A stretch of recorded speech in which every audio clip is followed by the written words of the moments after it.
Roman Reigns signs a new contract with WWE. We have an update when it comes to Roman Reigns' future with the company with limited dates on this new contract. The Bloodline are victorious at WrestleMania Backlash last night. We have a new SmackDown Women's Champion and an update on Charlotte Flair after her injury she sustained at WrestleMania Backlash. Cody Rhodes is still undefeated upon his return to the company. Edge has a new member of his stable, and we have an update when it comes to Money in the Bank. All this and more in today's WWE News.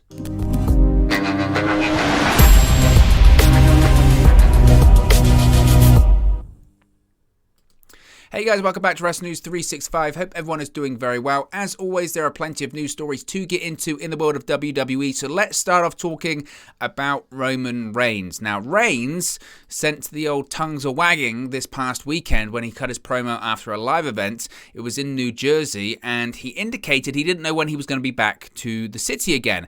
And he went on to say that he was moving into a new phase of his life and career. This is what he said, quote, "I've been here a couple of times in the past 10 years. I'm starting to work into a new phase in my career, and honestly, I don't know if I'll be back here again. If that's the case, I just want to say thank you for all of these years of support." So everyone was going, whoa, what's going on here? Is Roman Reigns leaving WWE? Is he transitioning into Hollywood? What's going on with Reigns? Now, there's a couple of different stories when it comes to this one with Roman. Of course, he did wrestle at WrestleMania Backlash last night as well.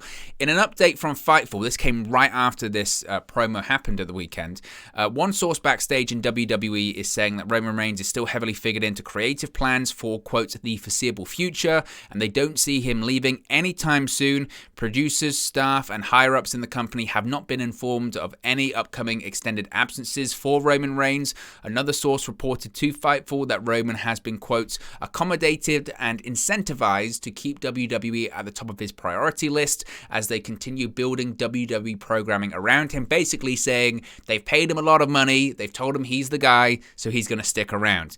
Now, it was also brought up that Reigns could have been implying that he'll be attending fewer house shows in the future, fewer live events, whatever you want to call them. Roman Reigns has had 3 televised matches this year, 25 on house shows and 9 on dark matches. So he actually rarely performs on television, but he still wrestles quite often. Now, he last signed a contract with WWE back in August of 2019. So people would say, well, that was 3 years ago. Could his contract be coming up? Was it a 5-year deal? Was it a 3-year deal? We have an update when it comes to Roman Reigns' contract, and we kind of get more context as to really what he was talking about when he was saying about maybe not coming back to that particular venue or performing in front of that particular audience.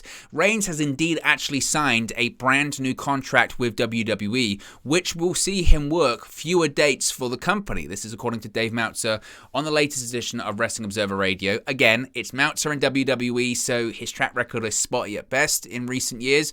But as I mentioned, he, after all of this, it got a lot of people talking, and maybe that's what Reigns was referencing, that he could have signed this contract very, very, very recently, and because of this newer, lighter schedule for him, maybe it's a case of, I might not be coming back here, but just because I'm not really going to work that many house shows anymore, that many live events. Now, during a recent interview with the Michael Kay show, Reigns admitted that he does have interest in getting involved in Hollywood, and he's hoping to use the tools that he has learned in wrestling to help his potential career into the movie business.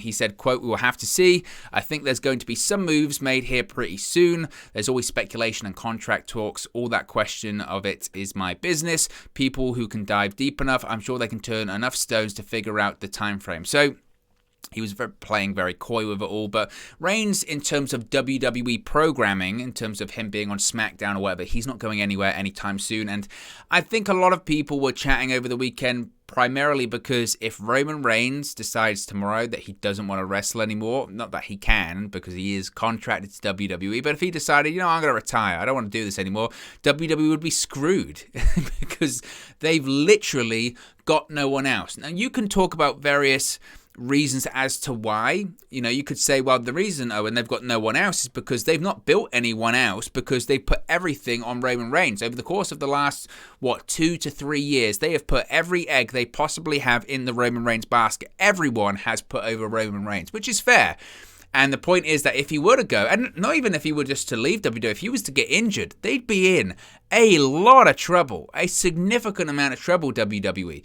But they know where their bread is buttered, and so does Roman Reigns. He knows that, look, there's still a lot of money to be made in WWE. Not that it's always about the money, of course, but he knows there's a lot of money to be made, and he's not going to go anywhere anytime soon. Now, if you're going to go watch live events, then maybe he won't be on that card. And you could argue, okay, how are those live events going to sell without Roman Reigns on it? And that's going to be very interesting, but it must also be said that live events isn't the driving force of pro wrestling anymore. Yeah, you can make money on them, but the most money to be made is on television and it's on licensing. That's where the money is made, and of course merchandise. That's where the money is to be made, and Roman Reigns is still going to be heavily involved into all of that. So Roman Reigns is not going anywhere anytime soon. Now, speaking of Reigns, of course, he was in the main event of WrestleMania Backlash last night, teaming up with his cousins, the Usos. The Bloodline defeated RK Bro, the Raw Tag Team Champions, and Drew McIntyre. Now, Roman Reigns and the Usos joined forces, as I mentioned, to take on the Raw Tag Team Champions and Drew McIntyre in the main event of the latest Premium Live event. It was actually the Tribal Chief who scored the pinfall victory over Riddle to get the victory for the Bloodline after connecting with a spear. It was somewhat surprising, I would say. Now, not that because, if Roman Reigns is in the main event, 9 times out of 10 he wins. I was kind of working under the assumption that they had decided to go with this main event as a way for the Bloodline to lose and Roman Reigns be protected, because what does this really do for anyone? It does seem very odd, because they teased doing this championship unification tag team match for ages, which would have been a legitimate main event, I suppose, history. And they, I guess, really had no intentions of going down that route. Okay, that's annoying. But I was under the assumption, okay, we are going to get Roman Reigns versus Drew McIntyre at some point. Are we going to get it at Hell in a Cell? They reportedly want to save it for a big show. They've got all of these stadium shows coming up that they have to, fill out, whether it's Money in the Bank, whether it's SummerSlam, whether it's Clash at the Castle. Drew McIntyre versus Roman Reigns is going to be happening at one of them, if not several of them, maybe all of them, who knows. So they're trying to sort of draw this out as long as possible, and that's fine. That makes a lot of sense business-wise. But I was under the assumption that maybe Drew McIntyre would hit the Claymore on one of the Usos, and it would be a case of, look, Drew McIntyre defeated one of the Usos. He's got a victory over the Bloodline, and he should be next in line for the WWE Undisputed Universal Championship, whatever they call it. But they didn't go that route. They had Reigns pin Riddle, and that's kind of it. Now, obviously, it doesn't matter that Riddle got pinned, because he's usually the guy to take the fall. But it was just odd. Again, you sort of came out of it going, okay, well, what does this mean then? Are we still going to get that championship unification? Are we not? Is this done? Was this just, we have a premium live event, we need a main event, we don't really want to do a championship match? It was odd. It was very odd, and to me didn't make a lot of sense in terms of the booking. Again, because we still are going to get SmackDown this week, I'm sure, will shoot the angle of Roman Reigns versus Drew McIntyre, maybe not happening at Hell in a Cell, or maybe, I don't know. I don't know. To me, I don't see where this story progresses, honestly, which to me is just it's a bit odd, honestly. But that was the main event of WrestleMania Backlash last night. One of the big news stories coming out of WrestleMania Backlash is that we have a new SmackDown Women's Champion, which, again, I think a lot of people expected that was going to be the case, right? I think a lot of people thought that Ronda Rousey was going to win the SmackDown Women's Championship at WrestleMania Backlash last night, which of course she did. But what was, I guess, somewhat surprising was the injury angle that we saw at WrestleMania Backlash involving Charlotte Flair, because Charlotte Flair was defeated, of course, by Rousey in the I Quit match, but WWE actually did an angle whereby she was injured, and WWE announced that Charlotte Flair had suffered, quote, a fracture of the radius during her I Quit match against Ronda Rousey at the show last night. Now, following the announcement, Fightful Select, Sean Ross Sapp has reported that the injury is, quote, very much a storyline angle to write Flair off WWE television. It was further noted that Flair was taking some time away from the company. In an update, Brian Alvarez of the Wrestling Observer newsletter is reporting that Flair is getting married soon and requested some time off prior to Sunday's event. So maybe that's the situation there. But she's not actually injured. I don't think it's necessarily a bad thing. I think, no disrespect to Charlotte. I'm not a fan of a lot of her booking, and this feud between her and Ronda Rousey has just been, you could argue it's been a bit of a flop, honestly. Because, who cares? Realistically, who cares? But, having some distance away from SmackDown and Ronda Rousey is not a bad thing whatsoever.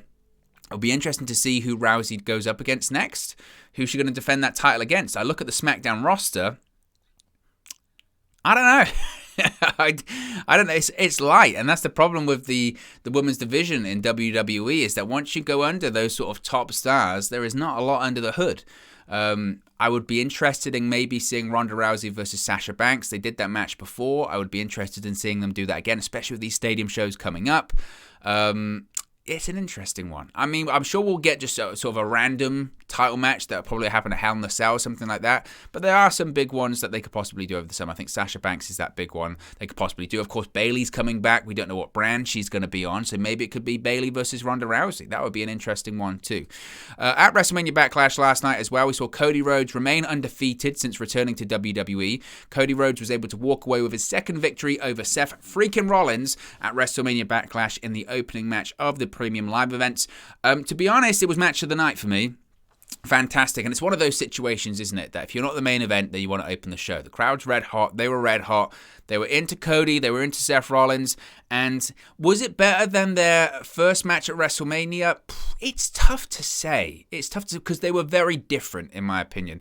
The match at WrestleMania was fantastic. I would argue that maybe the match at WrestleMania was just another level because it was WrestleMania, because of the moment of Cody returning to WWE and the speculation and the crowd and all that kind of stuff. I probably would just put it up there a little bit. But in terms of the match quality, this was maybe the better match in terms of match quality. But overall, I would say maybe the WrestleMania match was better. But still, these guys have phenomenal chemistry in the ring. And it certainly is a match that, with the finish that they did with, Seth Rollins going for the tights when he did the roll-up, and then Cody Rhodes eventually using the tights, there's one more match left in there. The next pay-per-view, of course, is Hell in a Cell.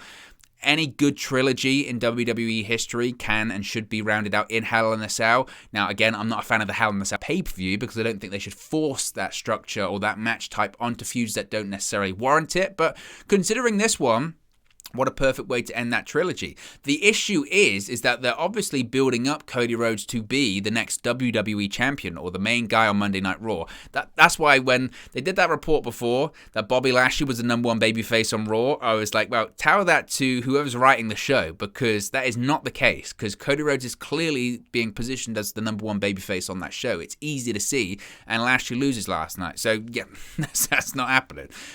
So they're obviously building Cody up to be the next WWE champion.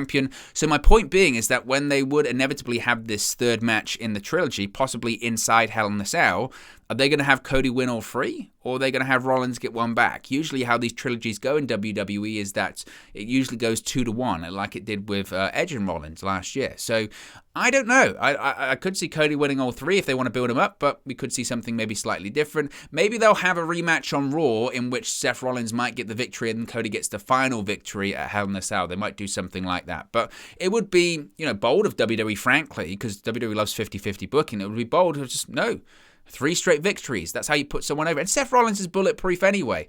Cody Rhodes, I guess at this point, if he still lost a big pay-per-view match to Seth Rollins, people might perceive him slightly differently. So, right call last night, and again, absolutely match of the show.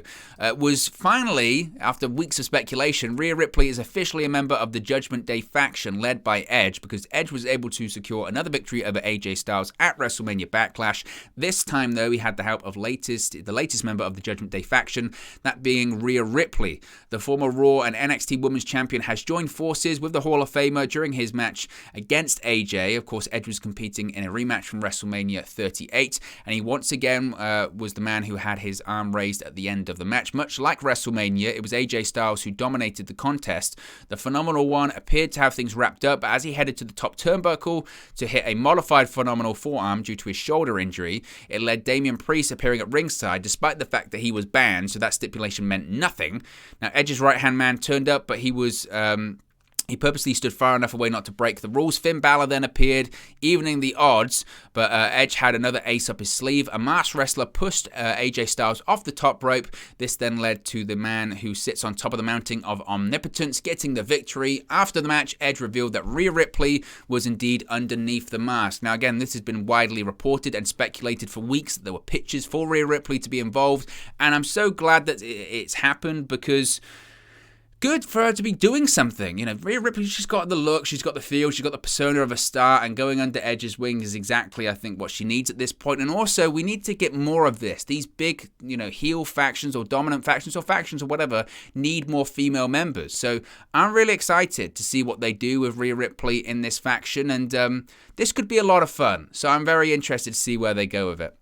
Finally, there was a promo for Money in the Bank that aired during WrestleMania Backlash last night. Of course, it's a stadium event. First time it's going to be held inside of a stadium this year on July 2nd at Allegiant Stadium in Las Vegas. Now, in the commercial, Cody Rhodes said something that was quite interesting. He hinted that this year's Money in the Bank winners could challenge the main event champions of Raw and SmackDown at next year's WrestleMania 39. This is what he said, quote, "One lucky male and female superstar will win the chance to main event WrestleMania," Rhodes said in the promo. Now, obviously, traditionally, the winners of the Money in the Bank ladder matches have earned a contract for a championship match that's good at any point, any time, any place for 1 year.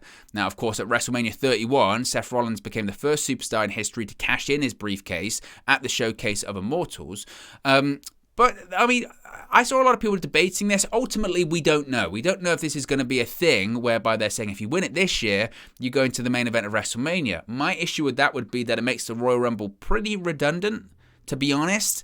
So I think it's more of I certainly took it as more of sort of a hypothetical. You could main event WrestleMania if you wanted to, because it's good for a year. If you have that discipline or you want to wait, you could main event WrestleMania next year. That's how I took it. And maybe the fact that we're talking about this now shows that it was effective marketing, because we're discussing what do they mean by that? And you've got to tune into WWE programming to figure it out, right? So I think that's maybe what they were trying to achieve there. Anyway, guys, let me know your thoughts on today's WWE news stories in the comment section below. Be sure to like and subscribe to Wrestle News 365, and I'll speak with you again very, very soon. Hey guys, thank you for watching, listening, streaming, or however you come across this video today. Be sure to click on the video on the right there to watch our next video, or click the bottom there to subscribe, or the bottom right hand corner. Thank you very much, and I'll speak to you again very soon.